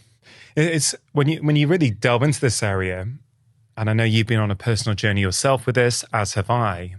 It's more and more about emotional health. I think it's not that physical health doesn't matter. Of course it does. And, being physically healthier, of course, helps us with our emotional health as well. But I kind of feel that the emotional health piece, yes, it drives better self-care. Yes, it helps your relationships. But, there's quite a lot of research now showing that I've got to be very careful how I word this because I'm absolutely not putting blame on people. But there are strong associations now between people who hold on to negative emotions, who hold on to anger and resentment, who are unable to forgive, and the risk of autoimmune disease. And again, I'm not putting blame on people. There are associations in the literature. If I look at my own practice, my non-NHS practice was largely filled with people with autoimmune disease, a lot of women. I would see these kind of personality traits a lot. I don't know if you're familiar with Fred Luskin's work at Stanford about forgiveness and the ability to forgive on blood pressure. Really, really interesting. And I guess I followed you for years, Peter, and so you strike me as someone who you've openly shared things that you measure in your own life, right? For many years. I often think about that phrase that, not everything that we measure matters, and not everything that matters can be measured. Exactly. So, yes, we can measure key metrics, and we spoke about some of them the first time you came on my show. But there are kind of some other sort of unmeasurables, which I find more and more are impactful for health. I'm thinking about specifically to one patient. I think she was 48. She had mildly elevated blood pressure. I can't remember exact numbers, but I'm going to guess it was in the region of 135 to 140 over 90, something like that. And we, for 6 months, were trying to make changes with her lifestyle. She transformed her diet. She started exercising. She started to prioritize her sleep. Yeah, I couldn't get it to budge. I couldn't help her get it to budge. And we measured it properly. We did 24-hour monitoring. And I thought, what am I missing here? Now, of course, some people are going to be resistant. Maybe it needs pharmaceuticals. But I just felt from talking to her that she was holding on to a lot of anger. And it turns out, as I got to know her more, that she had split up with her ex-husband who had cheated on her. And she couldn't let go. Right? She absolutely just could not let go. And we spoke a bit about forgiveness and the importance of doing that and letting go. And I won't go into everything that we did, but essentially over the next few months, she basically learned the skill of forgiveness. She managed to let go of the anger she felt, and her blood pressure normalized. Now, that's an N=1. I'm aware of that, but I'm sharing that with you because these things really teach me that there are all kinds of inputs into a human that manifest in their physical health. And I didn't learn that stuff at medical school. I've just kind of picked it up through just observing. And then I go to the literature and see, well, there is supportive research. Now, do we have the same quality of evidence for that as we might do for a particular form of exercise for lowering blood pressure? No, probably not. But on an individual level, when I have someone in front of me, I'm always trying to think, which inputs here can I manipulate? What could I be missing here? And you're someone I respect incredibly. And so this feels like the softer side to medicine, but I feel it's just as important as the harder side. And I guess I just love your thoughts and perspective on areas like that. Oh, I would agree with that completely in every regard, right? Meaning that, do I think that matters? Absolutely. Do I think that it's very difficult to quantify, if not impossible? Absolutely. To me, the biggest question is, how do you teach it, right? So how did you get that patient who I think most people wouldn't fault her if she basically said, I'm going to carry this, axe to grind for the rest of my life? Most people would say, understood. Yeah. Get it. So how did you work with her to, first of all, convince her that it was worth trying to forgive her ex, and then secondly, how did she actually go about doing that? Yeah. So firstly, I believe in informed consent. So I explained to her the situation. I explained the risks of not treating that blood pressure in terms of her long-term health. And I explained what the options were. I also had built up a really good rapport with her. I got to know her. This is one of the beauties that it's hard these days, to be fair, but certainly a few years ago, there was still that continuity in primary care where you would, in the NHS here, where you would get to know someone. You would get to know their family. You would actually get to see who they were in their lives in a way that you don't always get with hospital medicine. So I had built up a really good rapport with her. She trusted me. So I don't go there with every patient.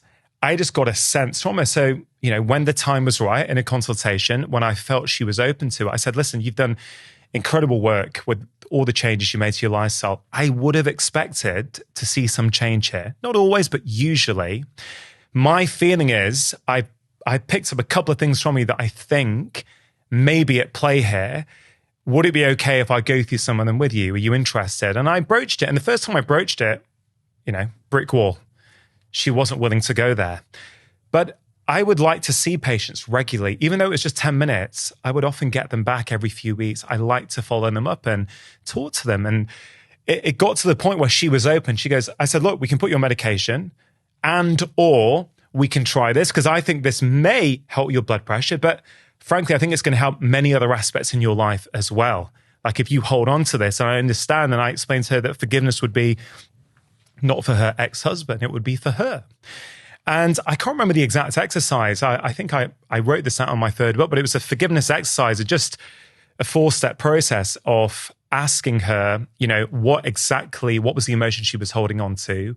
What benefit that gave her? Is there a possibility that you can see it from your ex-husband's perspective? What might have been going on in their mind? And are you willing to carry this for the rest of your life? Because you essentially, and I can't remember the language I used, said, actually, that means your husband still has power over you today, your ex-husband. An act that he did, it still affects you in your day-to-day.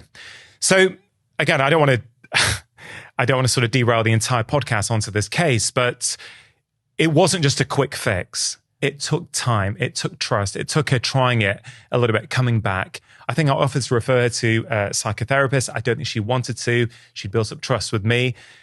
But the point is that yes, it was difficult, but my belief is that not only did that help her with her blood pressure, that's going to reap dividends in multiple aspects of her life, emotionally and physically, for years to come. I'm convinced of that. And I agree with you. I think there's a subtle point there, which is, I think it's a better health outcome than just pharmacologically addressing it. So if you had just given her an ACE inhibitor or an ARB, you would have fixed her blood pressure, but you probably wouldn't have fixed the underlying sympathetic tone, the hypercortisolemia that was still going to have negative health consequences. And I've done that for many patients, right? I've done what you did. I put them on the ACE, right? So I'm not trying to say I do that every time. I don't. But I'm saying in her case, what I think is a win is it's the blood pressure got fixed, but that's almost a biomarker of the actual problem getting fixed.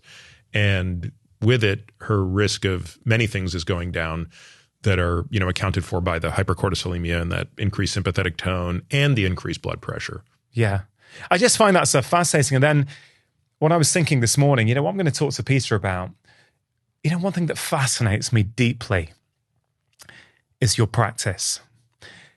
It sounds like very few other practices that exist, maybe globally. Now, we touched on this briefly last time about our different experiences. You in the US in a private system, me in the UK in a publicly funded system, and how that would affect our experience and potentially our viewpoints as doctors. And I'm fascinated as to what people come in to see you with, because typically in the NHS, we acknowledged last time that we're pretty bad at real prevention in medicine, the current way it's practiced. Medicine 2.0 compared to medicine 3.0, as you outline in your book, right? But people in the UK, I would say, and in America, I'm sure, typically go to see their doctor with a problem. Right. Doctor, I've got pain here. This hurts. They're coming in with a problem that they want you to solve. Are your patients coming in to see you and your team with a problem, or are they coming in to say, hey, listen, I want to make sure my marginal decade is as good as it can be. Peter, can you help me? Yeah, so if you compare, I think, maybe a note that you would write when you see your patient, it probably starts with a chief complaint. Yeah. Right. It would probably start with Mrs. Smith came to see me today with a chief complaint of bloating or reflux or pain here or there. On our first meeting with a patient, the note actually begins with their goals, and we break the goals into two brackets. So it's marginal decade goals and goals for the next 12 months. Yeah, I love it. I think it's just a wonderful exploration of what might be possible, what might healthcare, real preventive healthcare look like. And yes, you say it's a luxury, but I guess you've created that. You've created the opportunity for people to go and experience that. And I guess you've learned so much through doing that and creating that, because often we don't have the luxury, certainly in the National Health Service, of doing a lot of the tests you do, having access to that data. Would you say, because I was thinking, okay. I don't think the testing is the biggest limitation. Really? I don't. And we actually talk about this with our patients early on, like in the first month or so. In fact, the first time we do a blood test review with a patient, we review their bloods. I sort of give a soliloquy that every patient gets the first time. And the gist of it is something like this. Look, there are several metrics that we're going to be paying attention to in the duration of your time in this practice. So you might be in this practice for 2 years, you might be in this practice for 10 years, we don't know. But you're going to get used to a drill and a cadence with which we pay attention to things. And most patients are coming into this practice with an over-indexing on blood test, because that's kind of, in their previous relationships with doctors, that's the thing that doctors are most paying attention to. And we say, look, that's fine. Like, we're going to do blood tests, and we're going to talk about that here today. That's what we're here to talk about. But you should understand that your blood test is only about, I don't know, one of 30 to 40 inputs that we put into our risk assessment model. So your family history, which we talked about last week, and the reason we sent you home with a 10-page packet to fill out is because we really want to know your family history. Yeah. And we're going to do a movement assessment that's going to take 2 hours, and eventually a strength assessment that'll take a couple of hours, and a VO2 max test, and a zone 2 test, and a DEXA scan, and a liquid biopsy. Like, there's a lot of things. And yes, we want to know your ApoB and your, euglycemic, we'll do an OGTT, et cetera. So the labs are only one of, again, 30 things we look at. And by the way, the labs have huge blind spots. Like, the labs are really good at helping us predict your risk of cardiovascular disease when coupled with understanding your blood pressure and a few other things. They're not really good at helping us understand your long-term risk of cancer. even your immediate risk of cancer. I mean, there's just a stochastic process to that outside of measuring metabolic health, this doesn't really tell us if you have cancer or not. So we sort of almost de-emphasize the labs. And I think the biggest impediment from a time perspective is actually on the movement stuff, is on the exercise stuff, is on nutrition. We'll be back to the conversation in just a moment. Now, many of us struggle to find time to eat all of these incredible whole foods. That's why I'm a big fan of good quality whole food supplements like this one that's been in my own life for over 3 years now. It contains over 75 whole food source ingredients, vitamins, minerals, pre and probiotics, and can help us support our energy, focus, digestion, and our immune system. AG1 are giving my audience a fantastic offer, 1 year supply of vitamin D and 5 free travel packs with your first order. You can see all details at drinkag1.com/live more, or just click on the link below. And now back to the conversation. Sleep. That's the challenge you'd have in 10 minutes, right? That's why 10 minutes can't simply make that happen. And people say to me, Peter, why aren't you, scaling this? Like, why aren't there 100 other practices doing this? And I think that's the challenge. It's how do you scale those other pieces that do require the bespoke nature of interaction with an expert in that area. And we're doing some things. I mean, we're building courses and video stuff along that line, but it's just going to take other doctors saying, I want to learn this stuff well enough that I can then be the conduit of this information. But I'll tell you, in the UK, you guys are further ahead of the US in that you already consider ApoB, for example, to be an appropriate metric for measuring risk for cardiovascular disease. You consider ApoB in the UK to be superior to LDL-C. The US is still backwards on that one. I think also what your model is showing is true prevention. And actually, without getting into policy and why the healthcare system is set up the way it is, big picture, if every patient had access to that, let's take the UK, a government-funded system, a tax-funded system. If you actually were able to do this with everyone, despite the upfront cost, it's very clear, or I guess without running numbers, how can I say this? It would appear to be very clear that you will save a ton of money at the back end. Which is why, by the way, people always ask me, can we institute a system like this in the US? And I actually say it's much easier to institute this in a single payer system. Can you just expand what that term single payer means if someone doesn't? Yeah, so a single payer system would be like the NHS, where you have the government as the only payer. The government is the insurer. Yeah. And why is that the case? So a single payer system by definition implies the government is paying. We don't have that in the United States for everyone. We have something called the Center of Medicaid Services, CMS, that provides services to people over 65, and something called Medicaid for people who have, qualify for very low income. But the majority of people in the United States who have health insurance have it through a private insurance carrier, and that private insurance carrier will only be insuring them for a short period of time. And it's even more complicated in the US, because depending on the size of your employer, sometimes the employer is the insurance risk bearer, but it's done through the administrative services of an insurance company. All of this is to say, they don't really have the incentive to pay money today when you're 25 and 30 to prevent complications when you're 60 or 65, because they won't be the ones insuring you then. You'll have a different employer or a different insurance company. So if you think about the NHS, though, or any single payer system, there really is an incentive to invest wisely when people are young and healthy, to spend a little bit more, because you still, as the single payer, in this case the government, own the risk of that life down the line. Yeah. So it's in many ways much more logical to consider medicine 3.0 in the context of a single payer system than it is in a multi-payer system. No, that makes complete sense. I guess one of the obstacles to that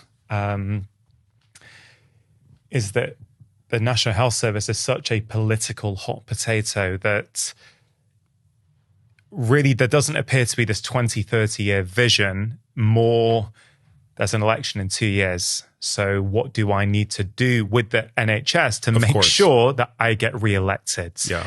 Which is fundamentally going to be problematic because decisions are always going to have a bias to short-term as opposed to long-term. And of course, these things require an upfront investment that is more painful in the short term. You reap the benefits in the long term. Just to finish off on your practice, given that it is private, given that there's a cost element to it, presumably, and please correct me if I've got this wrong, presumably it's only going to be people with a certain amount of resource who can actually access that. And then in a capitalist system, a lot of the people who end up with that resource, in my experience, are kind of type A personalities who have worked hard, often, not always, often, felt that there was something to prove, right? Which drives them to get incredible success in the system, which can reap rewards. I don't know if that's fair to say or not. Of course, every patient is different. But then if that is the case, are there certain patterns you see in those individuals? And then I guess what can we learn from that because a lot of people like your show listen to this show who may not have those resources. So I'm always interested, this is a great model of a practice. What can we learn from that? Yeah, I mean, I think as a generalization, that's probably a fair characterization. Of course, there are many exceptions to it. So it's one has to take that with a grain of salt. And what's interesting is something that you alluded to earlier, right? I think that sometimes the most high achieving, hyper performing people are doing it because they have something to prove. And sometimes that need to have something to prove comes with other baggage that can undermine your health, both directly and indirectly. And so I realize that statistically speaking, more affluence translates to more health. Yeah. But that's not true beyond a certain point. In other words, it's true that having, an income of 50,000 pounds a year will produce a better health outcome than having an income of 10,000 pounds per year. And maybe having an income of 100,000 pounds per year will give you a better health outcome than having an income of 50,000 pounds per year. Possibly, I'm not sure. But what's absolutely not true in my experience is having an income of 50 million pounds per year versus 100,000 pounds per year. I don't see any difference in health outcomes at that level. And in fact, the person with the, multi-million pound income often comes with other problems. Yeah. And so, one needs to be careful what one wishes for. And I say that just as much to myself as to others. And I think one just has to accept the fact that you only have really responsibility and accountability for your own choices and your own behaviors. And I really think that time is the most important parameter in this game. It's really not about resources, financial resources, as much as it is about time. Yeah. And that's an example of where, that person who's barely making it can often be in a situation where they don't have time either. They're scrounging so many things together to make it work. But you brought up exercise a moment ago. I mean, if a person could spend an hour a day exercising, I mean, they're going to be healthier than the richest person on the planet who isn't doing that. Yeah.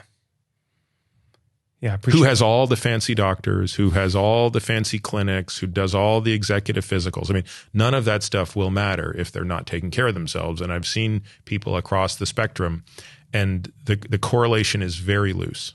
Yeah.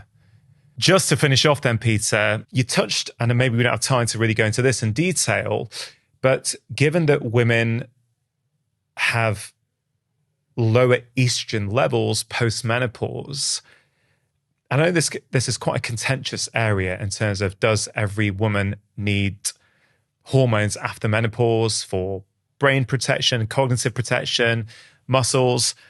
Are you able to give to such a nuanced topic a sort of quick overview summary? Does every woman need it in your view? Well, it is a very complicated topic, and it's one I've devoted a couple of podcasts and a lot of writing to. It is contentious, very contentious. Certainly I found it to be. It is contentious. Unfortunately, it's contentious for the wrong reasons, meaning it's all predicated on bad information, right? So all of this controversy around hormone replacement therapy stems from a trial called the Women's Health Initiative that was published 21 years ago that, very erroneously sort of permitted the media to misunderstand and misinterpret and propagate. And basically the conclusion of that study was that estrogen caused breast cancer, when in fact the experiment showed the exact opposite. So the Women's Health Initiative actually showed that estrogen was protective against breast cancer, but estrogen combined with synthetic progesterone did slightly increase the risk of breast cancer, but not mortality from breast cancer. And when I say slightly increase the risk, I mean 1 case per 1,000. There was 1 additional case per 1,000 of breast cancer, 0 additional breast cancer deaths associated with that. In the estrogen group alone, meaning women who didn't take estrogen with MPA, the synthetic progesterone, there was a reduction in breast cancer. That was both true when the trial was halted at 5 years and subsequently when the data were evaluated 15, 16, 17 years later. So again, just a grotesque misunderstanding of the literature. There are many reasons to consider estrogen. Some of those have to do with symptoms. So sure. Vasomotor symptoms. And I would argue that any woman who is experiencing vasomotor symptoms such as hot flashes and night sweats shouldn't have to suffer through those. And therefore, I think hormone replacement therapy completely makes sense in that context. Where I think it gets a bit more nuanced is, what about women who are not experiencing vasomotor symptoms? And what about women who are through the period of vasomotor symptoms? So let's say they went through menopause at 50 and they're now 60. If they stopped the hormone replacement therapy, presumably they would not have symptoms anymore, but they would also lose the protective benefits of estrogen on their bones. Mm-hmm. The truth of it is, we don't have great data on that, and we never will. No one will repeat the experiment to find out the answer to that. But at least in our system, I believe that it's much easier to screen for breast cancer than it is to treat osteoporosis.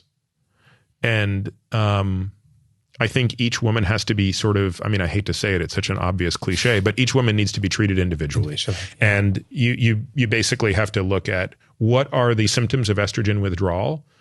And if they're trivial, if a woman experiences no issues with estrogen withdrawal and she's really afraid of the consequences of lifetime estrogen, then that's probably the choice for her. Yeah. I appreciate your brief overview on a very complex topic. I spoke to Professor Anis Mukherjee a few months ago about menopause and issues like this. I hope to cover it again, because I think it is such an important issue. And I think we're going to see, I would imagine we'd see more research on this, particularly to do with cognitive health and what it means, what that estrogen deficiency may mean for the brain going forwards. But again, that needs a proper nuanced discussion in and of itself. Yeah, the Women's Health Initiative didn't really answer that question for us. There were a lot of flaws in that part of the study. So we instead look at smaller experiments that have been done since that time, certainly some of which suggest the protective benefit of estrogen for cognition. It's possible that might only be in a subset of women, for example, those with an ApoE4 gene. Exactly. So it's still a TBD.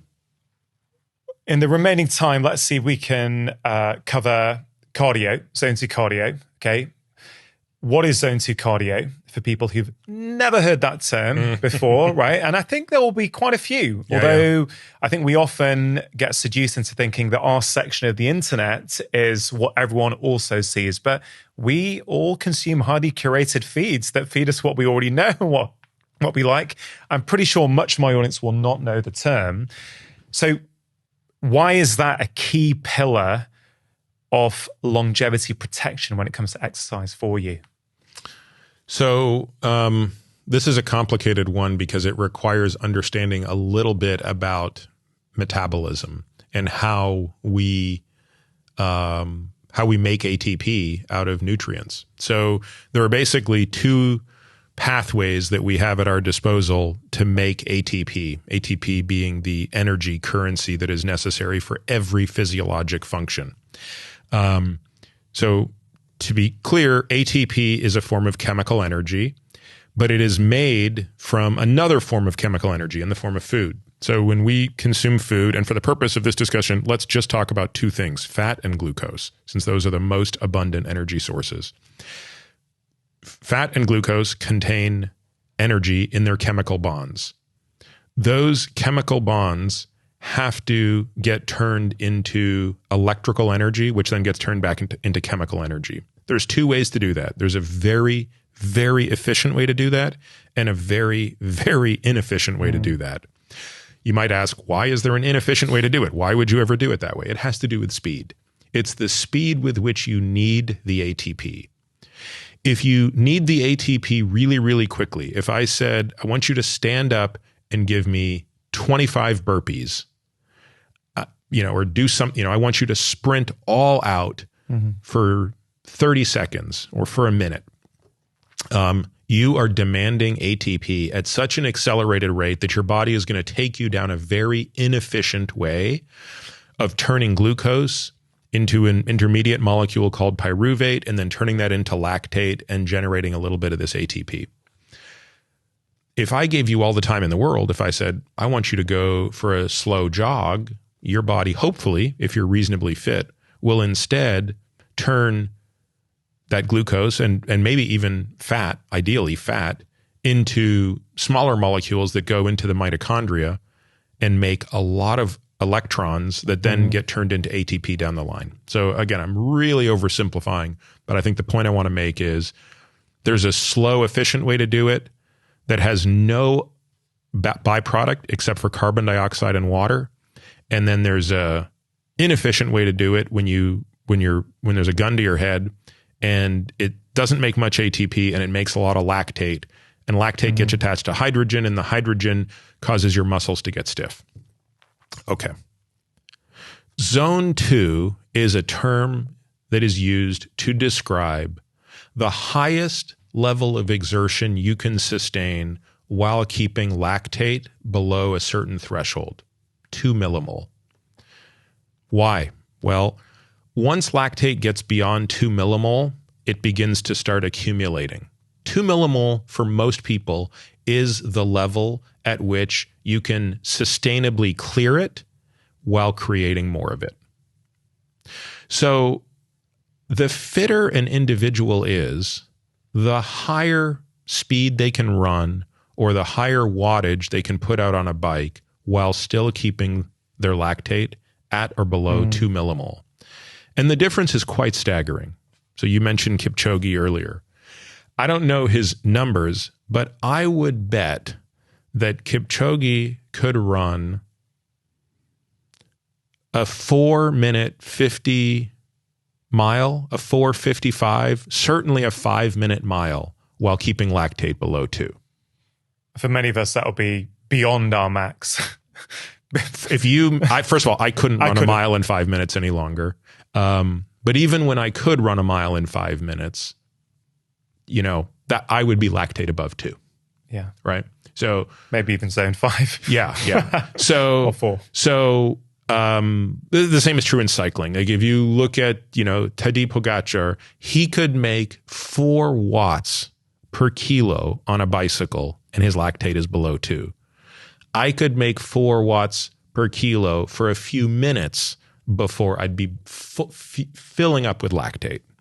So the point being that this is working out in this specific zone is particularly working on a particular energy system that we need.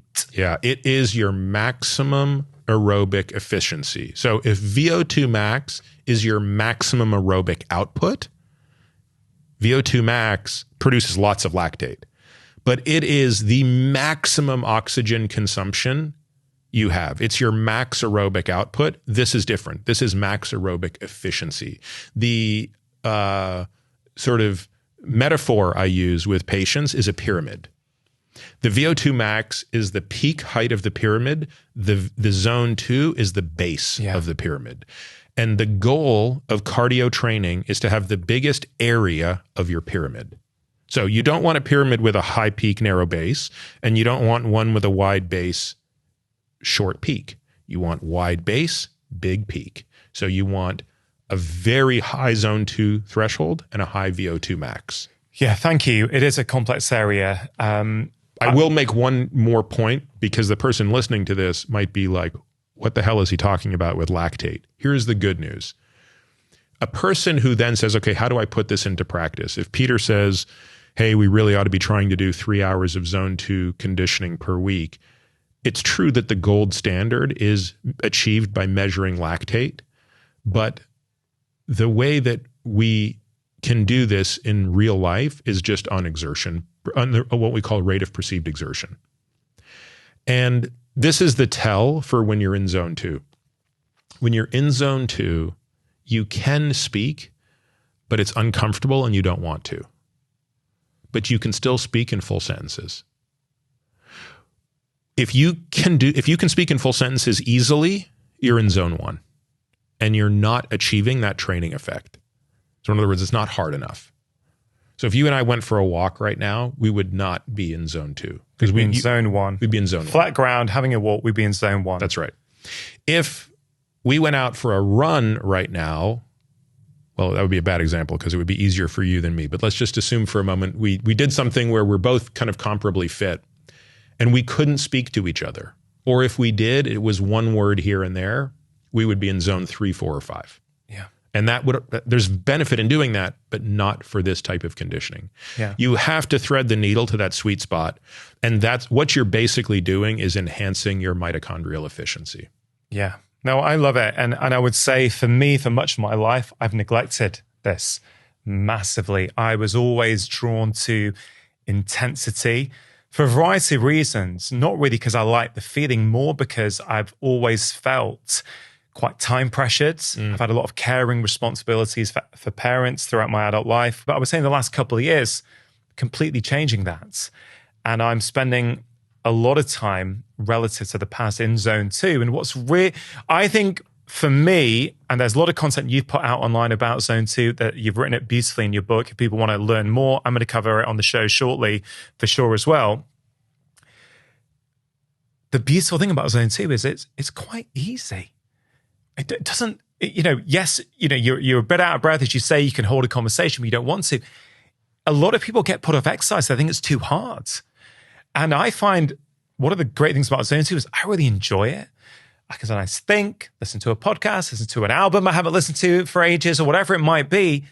And the recovery time is negligible. Right. So actually, I feel it enhances my life. It enhances my cognition. And I know it's doing something for longevity. So I'm not sure how appreciated that is. So for people who are scared of exercise and don't want that uncomfortable feeling of real high exertion, zone 2 can become one of your very best friends very quickly. And it's important even if you're the best in the world. So if you look at the Kipchogis of the world, they're still spending 80% of their training time in zone 2. Yeah. And you asked earlier, can you think about a way of what percentage of your time should you spend in each of these zones? I mean, that's really what it comes down to. Exactly. It's about 80-20. So it's about 80% of your cardio time should be spent in zone 2. 20% of your cardio time should be spent at a much higher intensity. But if you start to push that down, you're going to risk overtraining, burnout, and injury. Yeah. So if you say, I'm going to do 50% of my time will be high intensity and 50% of my time will be low intensity or zone 2, you're not going to achieve as good a result, but more importantly, I think you're going to run the risk of that injury and overtraining. We don't have time to go into this in detail, so let me just summarize, and please correct me if you think I've misinterpreted any of it. A VO2 max workout, so to really that 20% of time, potentially where you're working on that part of your fitness as opposed to the 80% at zone 2, it's typically done with longer intervals. I know you do 4 minutes on, 4 minutes off. So 4 minutes really intense, 4 minutes off, so full recovery. So beyond kind of the typical sort of HIIT workouts. Yep. Again, that's a really quick summary because I want to be respectful for your time. Yeah, the sweet spot is actually 3 to 8 minutes. 3 to 8 minutes off work. Of work with 1-to-1 work to recovery. So if you're exercising at such a level of intensity that you can only do it for a minute on and a minute off, that's great. There is VO2 max benefit in that. But just understand it's not optimized for VO2 max. Yeah. You're not going long enough because you're going too intense. So Peter, then if that person is going, okay, you convinced me, I need to get on my exercise, train for my longevity, I can give you 5 hours a week, but that's all I got. How would you break up those 4 pillars into those 5 hours? It would depend on what their current deficits are now. So again, it's different if this is a person that's coming in who's done a lot of strength training and never done cardio or vice versa. But let's make it really hard and say it's a person who's never lifted a finger. So if that's the case, if it's a person who's never lifted a finger, I might do 2 hours of strength training, 3 hours of cardio, and in their first cycle, that 3 hours of cardio would all be zone 2. I wouldn't even throw in any VO2 max. Or stability. No, I would just say for 3 hours a week, I would do 4 45-minute zone 2 training. And maybe in the last 5 minutes of each, I would pick up the intensity a little bit, but not even to the, just to get them a little acclimated to a higher workload. And then the 2 hours of strength training, I might have them do probably 2 60-minute sessions a week where each session is whole body strength training. And it's really foundational, fundamental movements. There's nothing terribly fancy. Some of it's probably going to be with just body weight. And then I would sort of reevaluate them at 3 months. And first question would be, hey, have you enjoyed this enough that you'd want to add a little more time? They might say, I've enjoyed it a lot, but I don't have more time. Okay, great. So then we might say we're going to go to 2.5 hours of zone 2 and 30 minutes where there's now a dedicated VO2 max workout. And we're going to probably get more advanced on the strength training. So it's hard for me to say exactly, but that's the general. I appreciate it's very individual. It was more just to give some sort of guidance. Huge apologies that we sort of rushed through a lot of these really complex topics like zone 2 and VO2 max. Of course, people can read more in the book or on your podcast. Just to finish off then, Peter, final words. If someone is asking you, listen, I'm inspired by what you do. There's so much info out there. I don't know where to start. What do you say to them? Boy, that's tough.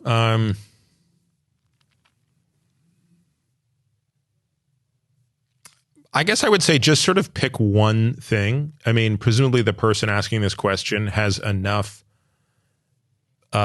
awareness to know where they are most deficient, whether it be, hey, I'm really overnourished, I'm under-muscled, I'm sleeping 4 hours a night. Like, I would say pick the one thing that you're confident you could chalk up to a win and just do that for the next 12 weeks and really fix that pattern. Again, if it's your sleep, really fix your sleep. We haven't talked about that today, but again, there's lots to do there.